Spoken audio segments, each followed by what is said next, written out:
Hi అండి. అందరికీ నమస్తే. ఎలా ఉన్నారు అందరూ? ఇంకో రెసిపీతో మళ్ళీ మీ ముందుకొచ్చేసా. అందరికీ తెలుసులేండి. అలానే అందరికీ ఇష్టమైన రెసిపీ. చూసేద్దామా మరి? ముందుగా కందిపప్పుని శుభ్రంగా కడుక్కొని, దాంట్లో కొంచెం ఉప్పేసుకొని ఉడికించుకుందామండి. ఇవన్నీ సాంబార్‌కి కావాల్సిన పదార్థాలండి. స్టవ్ ఆన్ చేసుకొని ఒక గిన్నె పెట్టుకుందాం. అందులోకి ఒక 2 టేబుల్ స్పూన్స్ ఆయిల్ వేసుకుందామండి. తాలింపు కోసం ఆవాలు, జీలకర్ర, శనగపప్పు వేసుకుంటే మెంతులు వేసుకోండి. నేను వేసుకోలేదు.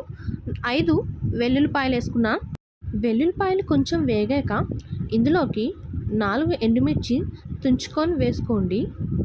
ఎండుమిర్చి కూడా వేగాక ఒక 5 పచ్చిమిరపకాయలు సన్నగా పొడవుగా కట్ చేసుకొని వేసుకోండి. పచ్చిమిర్చి కూడా వేగాక ఒక ఉల్లిపాయ సన్నగా పొడుగ్గా కట్ చేసుకొని వేసుకోండి. ఉల్లిపాయలు కలర్ చేంజ్ అయ్యే వరకు ఫ్రై చేసుకోండి. అవి ఫ్రై అయ్యాక 2 మునక్కాడలు ఇలా కట్ చేసుకొని వేసుకోండి. నా దగ్గర సొరకాయ లేదు, అందుకే దోసకాయ వేసుకున్నా. సొరకాయ ఉంటే సొరకాయ వేసుకోండి.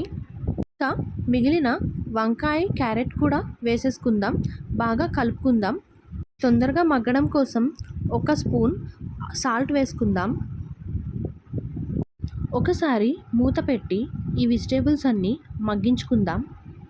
నేను ఇందులో టమాటోస్ వేయడం మర్చిపోయానండి. మీ దగ్గర ఉంటే మీరు వేసుకోండి. మళ్ళీ ఇప్పుడు మూత పెట్టేసి ఇంకొక 5 మినిట్స్ మగ్గించుకుందాం. ఆల్రెడీ 50% ఉడికే ఉంటాయి వెజిటేబుల్స్.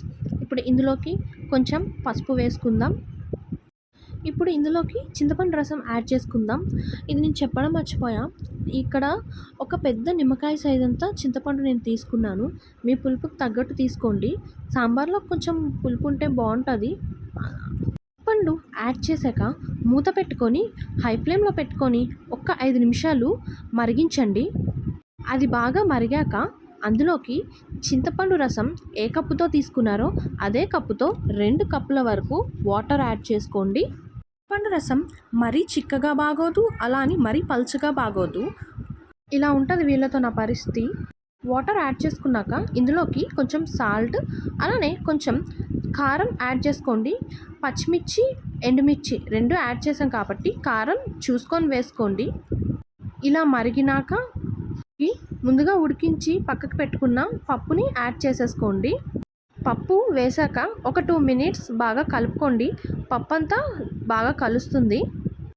ఈ టైంలోనే ఉప్పు, కారం, పులుపు టేస్ట్ చూసుకోండి. ఏదైనా సరిపోకపోతే మళ్ళీ యాడ్ చేసుకోండి. మధ్య మధ్యలో మా పిల్లలవి క్లిప్స్ యాడ్ చేస్తున్నా కదా, వాటి వల్ల ఏమైనా ఇబ్బంది అయితే ఈసారి నుంచి యాడ్ చేయనండి. ఏదో వాళ్ళ అల్లరి మీకు చూపిద్దామని యాడ్ చేస్తున్నా అంతే. ఇప్పుడు ఇందులోకి సాంబార్ మసాలా యాడ్ చేసుకొని మళ్ళీ మూత పెట్టుకొని ఇంకొక 5 నిమిషాలు బాగా మరిగించుకోండి.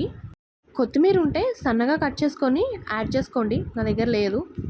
అంతే, అందరికీ ఇష్టమైన సాంబార్ రెడీ. నాకు ఇలానే వచ్చు. ఇందులో ఏమైనా చిన్న చిన్న మిస్టేక్స్ ఉంటే కామెంట్ సెక్షన్లో చెప్పండి ప్లీజ్. అవును, మీలో ఎంతమందికి సాంబార్ ఇడ్లీ అంటే ఇష్టం? నాకు అస్సలు ఇష్టం ఉండదు. ఓకే, ఉంటా మరి. బాయ్.